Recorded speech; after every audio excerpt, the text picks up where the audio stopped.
Então, o Jefferson tem uma história bem parecida comigo. Eu lembro que na apresentação da LS ele foi falando que tinha feito concurso tal, reprovado, feito concurso tal, reprovado. Várias reprovações, não foi, Jefferson? E acho que, assim como eu, né, continua ali batendo na trave, até que deu certo e passou aí no semestre Santa Catarina, concursão, muita gente querendo. E hoje a gente vai dar algumas dicas de como passar dos 80%. O Jefferson conseguiu isso para passar no Santa Catarina, não foi? E outros concursos também, acho que foi... Tinha feito também, não é isso? Eu tinha feito no TRF também, 88%, né? FCC também. FCC é uma banca que eu sou apaixonado, né, por ela. Eu não sei resistir a ela. Pronto. Teve a aprovação. E aí, vamos dar 8 dicas. Eu vou falando as dicas, o Jefferson vai complementando. E qualquer dúvida que vocês tiverem, podem ir falando aí, tá bom? Então, a primeira dica seria verificar em qual matéria você está perdendo mais pontos, né, Jefferson? Isso é super importante. Que você tem aí para comentar para o pessoal? Pois é, galera. Então, sempre, né? A gente tem aquele conjunto de matérias que a gente gosta mais, tá? A gente acaba se dando muito bem nela. Mas sempre tem aquela outra matéria que está tomando seus pontos, que você vai para a prova, mas não tem aquela segurança. Então, quando você confere, por exemplo, no TCE de Pernambuco, se eu tivesse feito um pouco mais em português, talvez eu tivesse passado lá para o auditor. Mas aí a galera fez de 15 questões, acertaram 14, né? E aí eu acertei com os líquidos ali, acho que fiquei com 5. Então, 9 pontos atrás. Esses 9 pontos aí, em uma matéria só, me tirou, né? Então, eu fui muito bem nas outras, gabaritei contabilidade pública, administração pública, constitucional, mas aí, português, eu fui mal nessa prova de certo ou errado. Então... E português é uma matéria que a gente acaba deixando de lado, né? Porque, como a gente viu desde a escola, né? Aí acha que é aquela matéria que tem tanta coisa para estudar, que acho que pode deixar o português de lado. Mas é super importante e é o que faz a diferença, né? Porque o seu concorrente vai fazer ali 90%, 95% em português. Se você não fizer, você vai acabar caindo. Então, é muito importante, assim. Só faltei falar aqui nessas dicas que não vai ter fórmula mágica não, né, Jefferson? Vai trabalho duro para chegar nos 80%. Com certeza. Depois dessa prova, porque assim, eu vinha muito bem na FCC português, essa era certo ou errado da CESP, né? E aí é outra abordagem, o português muda muito de uma banca para outra, né? E aí eu não me atentei muito a isso, acabei priorizando outras matérias. Nessa daí eu disse, não, português eu já sou bom, e aí fui fazendo uma questão ou outra. Às vezes errava, mas não, é porque aqui no treino eu não estou muito concentrado, e fui levando, né? Chegou na prova, aí eu me dei muito mal, nessa matéria especificamente, né? E ela foi uma que ficou muito distante dos outros, né? O cara fez 14 pontos, eu fiquei com 5. Então, para recuperar 9 pontos em um conjunto de outras matérias, é complicado, né? Principalmente no nível atual. Então, tem que saber se conhecer, né? Então, depois disso, eu voltei para o português, dei uma ênfase maior e aí consegui manter acima. Português ficava acima de 85%, 90%, né? Depois já dessa prova. 2017, isso daí. Massa. E a segunda dica seria não só a matéria, ver aquele assunto, independente se você é bom na matéria ou não, mas às vezes tem sempre um assunto recorrente que você erra. Tipo, no meu caso era em constitucional, remédios constitucionais. Eu sempre errei remédios constitucionais. E até que eu resolvi fazer um mapa mental dos remédios, estudei bastante os remédios constitucionais e aí nunca mais errei. Então, seria essa segunda dica, né, Jefferson? É exatamente isso, porque tem até um aluno hoje me perguntou, né, estou 70% aqui na matéria, mas eu não consigo passar disso, então como é que eu faço? Eu disse, não, você está na matéria toda, sempre tem uns assuntos. Quais são os assuntos? Não, tem 4 assuntos aqui, então foca nesses 4 assuntos, porque os outros você já está dominando, né? Então, se esses aí são os assuntos que estão tirando seus pontos, você tem que dar uma priorizada neles, uma revisada, faz um esquema como você fez, né?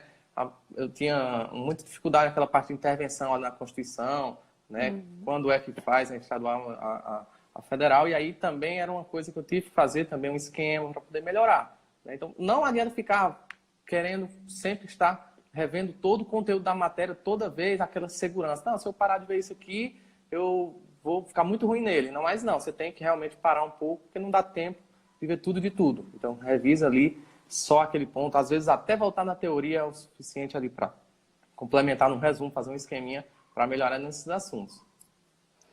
E a terceira dica, depois de ver esses dois, na primeira matéria, depois do assunto que você está indo mal, a terceira seria revisar o conteúdo, estudar o conteúdo todo do edital, né? Não deixar nada passar, né? Às vezes a gente tem um pontinho ali. Eu lembro na minha prova do TCE Bahia, o último assunto de auditoria governamental era controle, eram umas leis lá. Aí eu deixei de lado. E a mesma coisa aconteceu para contabilidade. Meu marido também deixou de lado a análise das demonstrações contábeis. E caiu 5 questões de análise das demonstrações contábeis no TCE. Foi a diferença entre eu passar e eu não. Entre eu passar e ele não. Porque eu peguei essa parte de análise de demonstrações contábeis, li na véspera ali da prova as formulinhas e ele deixou de lado. E aí ele perdeu essas questões e eu fiz e passei. Então, seria ver tudo, né? Fechar o edital de fato, ver todos os pontos, não é isso? Isso, esse é um ponto meio polêmico, porque às vezes você pode priorizar alguns assuntos, né? Mas aí vai depender do edital, e é justamente isso que a gente vai falar no dia mais para frente. Agora, isso aí seria um concurseiro que já vem estudando há um bom tempo, às vezes cai uma matéria nova, um assunto novo só daquela matéria, e aí você não vê, às vezes acaba negligenciando. Então, se você tem condições, né, de dar uma passada por esse assunto, não é para você fazer um resumo, um esquema, aquela coisa toda nesse assunto, né? Mas pelo menos dar uma lida por cima, às vezes a banca cobra algo bem simples ali que você tivesse passado à vista, você tenha conseguido acertar, né? Então, é mais por esse lado aí, né? Se você... Lógico, se faltar poucas coisas, né? Se faltar muito, acaba que a estratégia vai mudar, como você faz DF desse aí, que sai com muita coisa, acaba ficando muito complicado, né? Mas, dependendo do edital, dá para ter uma estratégia melhor relacionada a isso aí. Exato, né? A gente tem que ver também o planejamento do aluno. Se ele já fechou o edital, aí sim, ele foca naqueles outros 20% ali, né? Porque as matérias, ela acabam se concentrando 80% em determinados assuntos e 20%, né? Na verdade, o ótimo de parede serve para quase tudo na vida e serve também para o edital. Então, aqueles 80% está ali em 20% do conteúdo dos assuntos e aquele finalzinho ali que está no resto. Então, meu marido falando aqui, ó, foi o único concurso que não revisei as horas da análise contábil. Foi exatamente. Nunca caía, sempre estava no edital, mas nunca caía. Aí resolveu cair 5 questões lá no TCE. Então, foi a diferença. Aquele itemzinho do edital fez toda a diferença. Então, mas lógico que isso depende de cada caso, como o Jefferson falou. Você tem que estar com o edital fechado para ir depois ir nos outros pontos, né? Então, focar primeiro naqueles que tem maior ponto aí são né? só algumas fórmulas, né? De análise, são só algumas fórmulas ali que às vezes você sabendo é só aplicar ali, que é uma divisão. Né? Mas se você não lembrar, já era. Então, às vezes você passa 10, 15 minutos revisando algum ponto e aí 5 questões aí faz a diferença, como você falou. Pois é. Aí a quarta dica seria refazer as questões que errou na última prova, complementando com o seu resumo. Né? Isso é muito importante até para você indicar quais são os assuntos que você está errando. Então, refazer a prova seria primordial, não é isso? Tem muita gente que fala, Jefferson, eu fiquei com tanta raiva daquela prova que eu joguei o gabarito fora. Eu joguei a prova fora, eu nem peguei o gabarito. Eu fiquei com tanta raiva na hora, eu comecei a chorar, eu fiquei ansiosa, não sei o quê. E eu disse, não, mas aí você tem que ter paciência. Todas as provas que eu fiz, né, como você falou no início, tive algumas reprovações, realmente eu estava contabilizando aqui, né, foi igual ao Brasil, eu estava perdendo de 7-1 aqui nos concursos, né, e aí depois foi que eu consegui a aprovação no Cefaz Santa Catarina. E aí depois você ainda tem a contagem, né? Eu nem sei quantos eu perdi. Perdi muitas, nem lembro. Aí depois eu sempre pegava esse gabarito, olhava as questões e depois eu fazia às vezes não era algo que eu não tinha tido tempo de estudar ou realmente eu não conseguia assimilar bem. E aí depois eu fazia uma revisão, fazia o estudo da teoria e aí voltava depois. Pô, será se eu fosse hoje fazer uma prova, tivesse essa questão aqui, que as bancas costumam repetir muito, né? Será se tivesse essa questão, eu acertaria? E aí eu voltava para fazer lá, se fosse hoje eu acerto. Então, eu sempre voltava para os concursos, né? Eu pegava a prova anterior, quais questões que eu errei dessa matéria, dessa outra, e ia fazendo isso aí. E sempre esses assuntos, eles iam sendo um a menos que eu precisava melhorar. Né? Então chega no momento que os assuntos acabam e você fica com muito pouca coisa para melhorar. Né? Aí você consegue chegar 85, chegar lá nos 80, né? Isso. Legal. Aí começa a melhorar. Aí o quinta dica seria priorizar as matérias que são características da área. Tipo, para fiscal, direito tributário, legislação tributária, aquelas questões que seu concorrente vai tirar ali 90%, você tem que tirar também. Para você não errar as fáceis e aí teve que recuperar em outra matéria, tipo TI, economia. Então, aquelas matérias-chave ali que todo mundo vai acertar, você tem que acertar também. Para a área de controle, a gente tem AFO, tem contabilidade pública, né? Para a área fiscal tem tributário, não é isso? Exatamente. Então, você agora saiu o edital do DFR, pôde ver que 75% dos pontos estavam concentrados ali em 5 matérias, salvo engano. Né? E eram justamente essas matérias aí, legislação tributária, auditoria, a contabilidade, né? Então, se você, no início dos seus estudos, não faz uma preparação muito forte para essas matérias, você vai acabar querendo fazer num pós-edital, né? Que aí o aluno diz, eu pego essas matérias aqui no pós. Só que o que é que acontece? No pós, os alunos que já estudaram muito bem essas matérias antes, já vão estar tentando ganhar pontos naquelas outras matérias que já tem um peso menor, que, queira ou não, está sendo um diferencial hoje nos concursos, né? Então, essas matérias de peso maior na prova, não só em relação a peso 1, peso 2, peso 3, mas em quantidade de questões, né? Elas têm que vir com um nível, você tem que estar com um nível muito alto nelas, né? Até acima de 80, que eu digo assim, 90, 100%, justamente nessas provas, né? Que foi, por exemplo, em contabilidade na prova de Goiás, eu não tinha ido muito bem, né? E aí poxa, a matéria-chave aqui, o povo gabaritou, errou uma questão, eu errei 4. Então já era para mim. Já ficou lá embaixo, né? Já, e depois de 45 dias revisei isso aí, então deu uma prioridade maior na legislação também. Então, contabilidade na P3, 25 questões, fechei as 25. Então, acho que só 7 aprovados conseguiam, né? Então, peso 3, né? Fez uma total diferença aí na minha aprovação, né? Quando até com o primeiro colocado, segundo, terceiro, eu confiro lá, né? Acertei 25, ela acertou 21, 22. Então, mesmo no nível super alto lá, primeiro, segundo, top 5 ali, poucos conseguiram fazer isso, né? Então, acabou que eu consegui, né, ser um diferencial nessas matérias aí, que são chaves da área fiscal, né? Contabilidade, a própria auditoria, a legislação também. Então, se você não vai bem nelas, fica difícil recuperar em TI, que TI é difícil alguém se destacar. Né? Economia, estatística, então, não pode fazer abaixo, aí eu já diria nem 80, já diria 85, 90, até mais. Já foi usando suas dicas, né? Já revisou o assunto que você, na matéria, o assunto que você tinha dúvida, refez as questões da prova, justamente semestre Goiás para Santa Catarina, né? Foi um passo entre uma prova e outra. Tudo que você está falando aí, você usou todas essas dicas e que eu tô falando conseguiu a são que eu aprovação. e muitos outros aprovados que eu conversei também. Então, eles sempre ratificaram aí esse pensamento, né? E tem o teste comprovado aqui. Então, quem puder usar aí, tenho certeza que vai se dar muito bem com essas melhorias aí. E a sexta dica seria, se a prova tem um edital mais enxuto, que é o caso dos ISS municipais que estão saindo aí, às vezes tem um edital pequenininho, com 40 questões, que você não deixe nenhum assunto de lado, tem que estudar todo o edital, né? E não tem jeito, né? Como você faz DF, que tem 20 matérias, não, tem uns editais geralmente de prefeitura, municipais, eles têm um edital bem enxutinho, 40 questões, está misturado tudo, não bota quanto é de cada, então você tem que estudar tudo, não tem pra onde correr, não é isso? Exatamente. Por exemplo, o ISS Uberlândia aí, muito pouca coisa. Acho que quem começou a estudar depois do edital sair, se tivesse uma carga horária mais elevada, conseguiria, né? Tá estudando tudo, até com uma boa preparação, fazendo suas revisões e tal.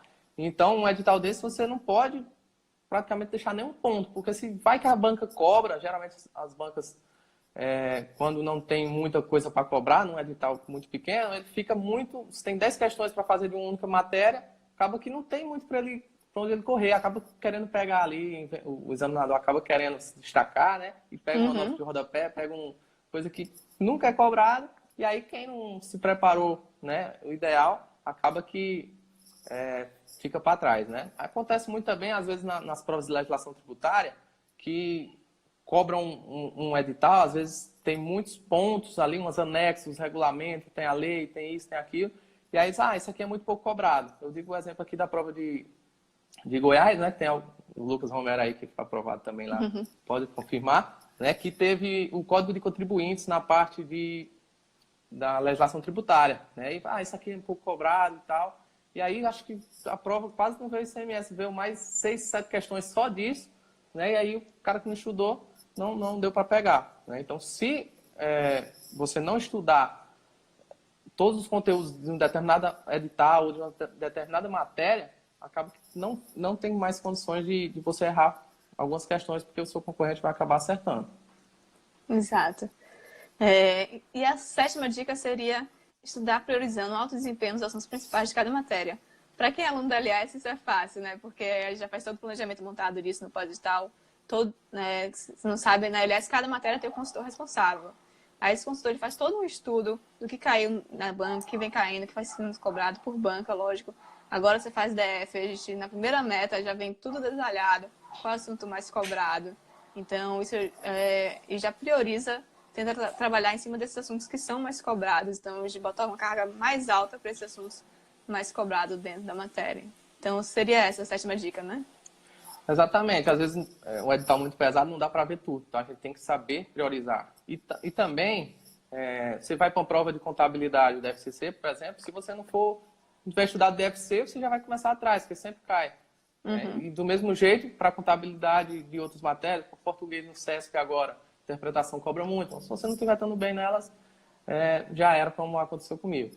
Então, matérias, né, assuntos principais de cada matéria, essa aí você tem que estar sabendo, na ponta da língua. Agora, cair uma coisa ali pouco provável, né? Então, esse daí você está até isento de acertar, mas, claro, se vier fácil ali, dá para você conseguir esses pontos. Exato. E a oitava dica seria ter resumos de qualidade. Eu fiz uma live aqui sobre resumos, né? É primordial ter resumos de qualidade, porque quando vai chegar ali no último mês da prova, você tem que ter um material rápido e eficiente, que você consiga ver todas as matérias. E quando chegar na semana da prova, mais ainda. Então, você tem que ter um resumo que seja bom, que você conheça o seu resumo, que você saiba, tenha trabalhado, tenha pegado todas as questões de provas anteriores, colocado lá no seu resumo, complementado, né? Isso é muito importante. Então, a oitava dica seria essa, ter resumos de qualidade. Exatamente. Depois de Goiás para Santa Catarina, teve um período aí de uns 45 dias para ter que estudar ou revisar alguns outros tópicos ou matérias que não estavam em Goiás, né? E aí, como eu já tinha resumo de economia, de estatística, já tinha um resumo de quase todas as matérias que não estavam em Goiás e estavam em Santa Catarina, eu separei ali 3, 4 dias para fazer essa revisão dessas matérias, né? Então, foi um resumo bem efetivo ali, bem consistente, que eu consegui realmente manter o nível daquelas matérias que eu não vinha estudando, do mesmo nível daquelas outras que eu já vinha. E aí eu consegui manter depois todas as matérias seguindo na mesma sequência, né? Então, se você não faz edital, você não tem muito tempo para estar vendo coisa nova, né? Para estar revisando todos os assuntos de tudo, né? Então, se você tiver um resumo ali, com aqueles principais pontos, priorizando esses assuntos que caem mais, o resumo tem que ser baseado nessas dicas também, né? Você não vai colocar uma coisa que não serve para nada, tá lá no seu resumo, você vai perder tempo.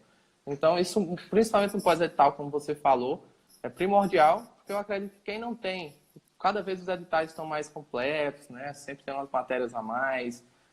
Na parte de legislação, as bancas hoje, antes cobravam a parte de ICMS, só dos impostos ali, hoje já cobram Código de Contribuintes, já cobram parte dos servidores ali, então acaba aumentando cada vez mais anexos e anexos aí que existem na legislação, né? Então, se você não tiver um bom material de revisão, você vai perder muito tempo revisando aquelas matérias que têm um peso mais baixo, ou até um peso maior, só que se você perder muito tempo fazendo isso, você não vai conseguir ver essas matérias novas que constam no seu edital, né? Você vai se atrapalhar muito. E o grande sacada do concurso não é estudar todo o edital. Estudar todo o edital chega um momento que qualquer um consegue estudar. Agora, chegar na prova com todo esse conhecimento, ou o máximo de conhecimento possível, para acertar as questões ali, esse aqui é o grande lance, né? Porque se chega na prova e diz, poxa, eita, estudei isso aqui, agora não eu lembro. Não lembro. Então, não serve de nada, né? Isso. Então, eu acho que já aconteceu aí, com quem já fez prova, certamente já aconteceu, poxa, vou revisar mais e tal. Então, eu sabia, mas eu esqueci. Então, isso aí acaba que saber e não esquecer também não serve para nada. Então, ter um resumo efetivo realmente é um dos pontos chaves aí, e um dos pontos que o pessoal tem muita dificuldade também em conseguir saber se ele está efetivo, se ele não está, né? Então, é muito importante isso daí também. Perguntas a gente não teve, mas tem um pessoal reclamando aqui de Guarulhos, né? Que quando chegou nos 80% não deu certo, né? Porque Guarulhos foi uma prova mais fácil e aí o corte foi lá para os 90, né? Então, mas insiste aí quem chegou nos 86 em Guarulhos, 85, insiste. O CESP agora, a prova do Cefaz DF, o corte vai ser um pouquinho mais baixo, principalmente porque uma errada anula uma certa. Então, não, exato, uma errada anula uma certa. Então, o corte vai baixar aí para o nível dos 70 e pouco, que daria os 80 e tantos líquidos, né? Então, o corte deve baixar um pouquinho. Quem está aí batendo atrás, batendo em Guarulhos, está desanimado que chegou nos 80 e não foi aprovado, segue firme aí que vai dar certo. Pergunta aqui, meu marido pergunta como faz pra fazer uma blusa dessa da LS, Jess. Aí é só comprar qualquer camisa branca e mandar tá logo mesmo, é bem simples. Tamires, vale a pena usar resumo pronto, feito por outra pessoa? Tamires, o ideal é que você faça seu resumo, porque aí você já vai memorizar enquanto tá fazendo. Mas se você não tem como, tem trabalho e tal, dá para usar de outra pessoa sim. Eu mesmo usava também alguns de outra pessoa. Mas você tem que usar, aquele resumo tem que fazer seu. Então, tem que usar sempre, não é só para a reta final, não. Você tem que usar quando estiver estudando, quando estiver fazendo exercício. Olha lá, tá no resumo, não tá? Melhora ele, complementa. Então, dá para usar de outra pessoa sim, mas tem que fazer dele seu, né? Aquilo. Eu comprei é meu, então tem que ser o seu resumo e aí complementar ele. Pode ser de outra pessoa que tenha feito. Geralmente para quem... Só complementar, lembra da pergunta aí que a gente falar depois. Então, falando um pouco desses resumos, né? Acabou que depois de Santa Catarina começou a ter alguns resumos para o pessoal adquirir, né? E hoje quase todos os PDFs, os professores também colocam algum resumo. Né? Então, quem não tem muito tempo, realmente vale muito a pena pegar um resumo de... Acho que gostava muito de pegar um professor ou a própria Lei Seca para fazer um resumo ali, né? Mas o mais importante não é se o resumo de outra pessoa, né? Ou se é seu realmente. Mas o que importa é você fazer o resumo ser seu mesmo depois que você compra, como a Plana falou, complementando com seus erros. Né? Se você faz uma questão, errou, olha seu resumo, se ele não está lá, poxa, isso aqui não está no resumo, né? Porque, enfim, nenhum resumo vai ser 100% idealizado para você, exceto se você fizer desde o início. Mas se você pega lá, tem uma estrutura já pronta, 70, 80% dos principais tópicos ali daquela matéria, você vai complementar com seus erros ali. Esse ponto errei, você complementa uma jurisprudência, você marca aquela palavra, às vezes está no resumo, mas você não destacou. Né? Você marca ali com uma canetinha, faz um X e tal. Então você vai complementando esse resumo. E aí sim ele vai ser um resumo direcionado para os seus erros, que você vai complementar ele até no último dia da reta final. Exato. Né? Você, no pós-edital você vai ter muitas questões e acaba que vem mais erros e não se desespere. Pós-edital você erra a questão também. Então vai complementando. E aí quando chegar na última semana você consegue dar uma passada aí e destacando esses pontos aí, revendo esses pontos que você destacou no seu resumo. Então, se não tiver muito tempo, é uma oportunidade de você ter um resumo bom e, claro, você vai gastar bem menos tempo complementando do que fazendo um do zero, né? Se você não tiver tempo. Certeza. O pessoal tá fazendo fazer um resumo das dicas aqui, mas no final eu falo quais foram as 8 dicas para quem perdeu, tá bom? Mas a live vai ficar aqui gravada 24 horas. A gente vai tentar gravar também para jogar no YouTube, no Insta TV. Mas no finalzinho eu resumo as dicas. Fiscal Federal aqui perguntando o que acha de conciliação você faz DF com Alagoas. O Jefferson até fez um estudo desse, né? Tem um post seu sobre isso, que eu me lembro. Mas assim, falando, os dois são CESP. Provavelmente o edital de Alagoas está dentro do Cefaz DF. Acho que só tem uma matéria que não tem nas duas. Do fiscal tem... que no Cefaz Alagoas tem os 2 cargos, né? Tem um que é mais de controle, tem outro da área fiscal. O da área fiscal, com certeza, está dentro do Cefaz DF, então é bem parecido. Os dois são bancas CESP. Mas de conciliar, acho que depende também de cada pessoa. Então, qual é o seu foco? Você prefere DF ou prefere Alagoas, né? Você vai encarar o DF querendo Alagoas, aí você vai estar perdendo tempo. Você está estudando muitas mais matérias do que não precisaria. Agora, se o seu foco é DF e aí de repente, se sobrar para Alagoas, tudo bem? Aí acho que vale a pena focar nos dois. O que você acha? Eu acho que a gente tem que esperar principalmente para saber aí o edital sair para a gente ter uma certeza melhor, né? Mas claro, quem tem mais carga horária acaba conciliando, dá para conciliar depois que o edital sair, às vezes sai uma matéria ou outra a mais, né? E você consegue pegar, dependendo da prova, se for pelo menos uns 15 dias aí de diferença, eu acho que para quem tem uma carga horária maior, dá para pegar essa legislação. Agora, como você falou, para onde é que você quer ir? O pessoal não quer perder nenhum concurso, né? Então, fica difícil. Eu não quero perder, eu quero fazer os dois, e acaba que você não leva nenhum. Né? Saiu, faz, como você faz concurso. Faz para passar, né? Só para ser reprovado também não. Então, eu deixei de fazer alguns concursos em 2018, né? Vinha numa seca de concurso muito grande, e deixei de fazer, mesmo assim, deixei de fazer ISS Sobral, ISS São Luís, que foram um pouco antes de Goiás e Santa Catarina. Né? Então, tem quem faça todos e passa em tudo. Né? Mas essa é a grande exceção dos concursos. Né? Aqui, Martins, eu acho que é isso, Questão de idade dificulta a aprovação. Então, teve um estudo até no Cefaz Santa Catarina que o pessoal, os aprovados fizeram, né? A média de idade era acima de 35 anos, era por aí. Então, acho que a idade não dificulta. Lógico, mais, às vezes tem mais obrigações, né? Tem família, tem marido, tem filho. Diferente da pessoa que acabou de sair da faculdade e não tem tanto essas coisas. Mas basta querer. Concorda? Eu acho que isso não é um fator primordial para aprovação. Uhum. Né?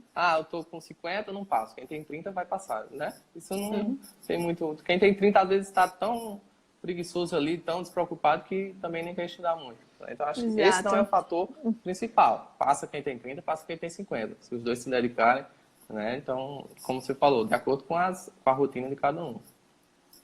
Eu físico, vale a pena estudar estatística para essa parte da F? Depende de como está nas outras matérias, que foi aquilo que a gente falou. Se você já está gabaritando lá nas matérias principais, nos específicos, tá com tempo para estudar estatística, estuda, que aí vai ser aquele diferencialzinho para subir sua nota e chegar lá nos 85, 86. Estatística está dividida com raciocínio lógico, estatística e matemática financeira, 10 questões. Então, deve vir umas 3 de estatística com conteúdo enorme. Se tiver o tempo bem livre mesmo. Ou pegar... Talvez só pegar a parte descritiva ali, mais simples, né? Tentar acertar as partes. Que pelo menos acerta uma questão. Às vezes não dá nem tempo de você fazer inferencial. Você pode até estudar inferencial, chegar na prova não dá tempo de fazer. Então, eu me garantiria ali naquelas questões que são mais simples e sempre cai uma, pelo menos, e garantir nos outros, né? Raciocínio lógico e matemática financeira, que para mim são mais fáceis. Então, mas depende muito de você, depende da sua disponibilidade. Se está com tempo sobrando, estuda. Se não, aí foca em outro que O custo-benefício é bem baixo. Bem baixo. Exato. Tem outros aí para priorizar, né? Mas, pelo menos, certo ou errado tem essa vantagem, né? Você pode deixar em branco lá que só se o cara estudou mesmo que vai acertar. E pouca gente vai estar se dedicando muito à estatística, né? Você tem que pensar um pouco no seu concorrente aí. Será se... deixei de acertar aquela questão diferencial. Pô, você e mais 10 mil pessoas, né? Deixaram de acertar. Então, faz muita diferença. Pois falando nisso, sobre como fazer prova CESP, eu vou fazer também uma live sobre isso, sobre como fazer prova CESP, se chutar, se não chutar, as pegadinhas que a CESP geralmente usa, mas é para outra live. Então, acho que agora foi isso, né? Não tem mais pergunta. Só finalizando, então, já vai dar meia hora aqui. Quais foram as 8 dicas? 1. Verificar em qual matéria você está perdendo mais pontos. 2.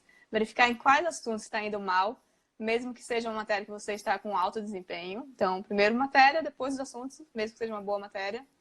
3. Revisar os estudos, o conteúdo que vai cair na sua prova, mas se não tem tanta probabilidade, né? A gente falou aqueles casos específicos, então, que foi o caso do meu marido lá no TCE. Então, estudar todo o edital, né? Mesmo que seja uma questão que não cai sempre. Então, seria esse 3, revisar e estudar o conteúdo que vai cair nessa prova, mesmo que não tenha tanta probabilidade. 4, refazer questões que errou na última prova, complementando seu resumo.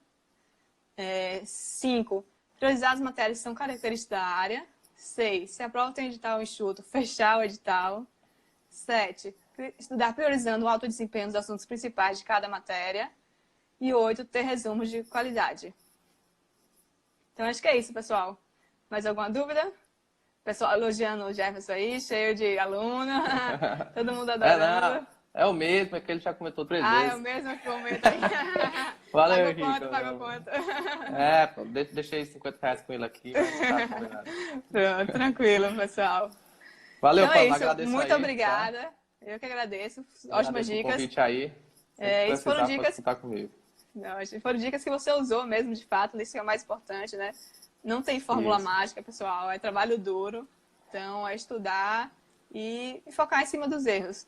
O caderno dos erros que o perguntou aí, acho excelente. Eu recomendo que todo mundo faça e complemente lá no seu resumo. Então, acho que vale a pena.